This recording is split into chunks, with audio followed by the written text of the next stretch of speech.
corps est une machine très efficace qui a été programmée pour fonctionner au top de sa forme. Et quand il ne va pas bien, il trouve toujours un moyen de te le faire savoir, même quand il s'agit de perte de poids.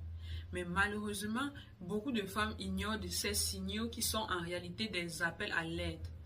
Si parmi ces 8 signaux que nous allons citer aujourd'hui, tu te retrouves dans au moins 3, il est temps pour toi d'oublier la perte de poids pour te concentrer d'abord dans la relance de ton métabolisme.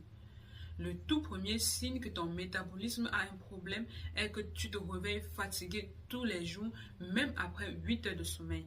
Tu as pourtant respecté ton heure de coucher, tu ne t'es pas levé dans la nuit, mais au moment où tu ouvres les yeux, ton corps est lourd, tu te sens vidé, comme si tu n'avais pas dormi du tout.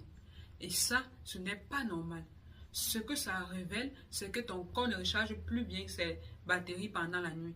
Il dort, mais il ne se régénère pas. Et souvent parce que ton métabolisme est trop lent, trop bas, donc il n'arrive plus à transformer l'énergie des aliments, ni à bien gérer les réserves. Et tu vas le sentir aussi dans ta journée, quand tu traînes les pieds, tu repousses les choses, tu te sens plus lente, tu procrastines et tu finis même par croire que tu es paresseuse. Mais non, tu n'es pas paresseuse. C'est juste ton moteur interne qui est à plat. Et tant que ton feu intérieur n'est pas allumé, tu vas continuer à manquer d'élan, même avec la meilleure volonté du monde.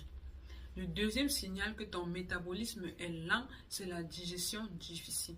Si tu es souvent constipé ou que ton ventre gonfle après chaque repas, même les repas légers, c'est que ton intestin ne fonctionne plus bien. Ton intestin est bien plus qu'un tuyau qui évacue. C'est un véritable organe de transformation. S'il est lent, ton feu digestif est éteint. Et quand la digestion ne se fait pas bien, la combustion des graisses est bloquée. Laurette, par exemple, prenait des jus verts tous les matins, mangeait sain, mais restait ballonnée du matin au soir. Une fois qu'on a travaillé sur son intestin avec des aliments simples mais stratégiques, son ventre a commencé à se dégonfler sans même qu'elle change les quantités. Le troisième signe que tu dois d'abord t'occuper de ton métabolisme avant de penser à la perte de poids est que malgré que tu manges peu, tu ne maigris pas.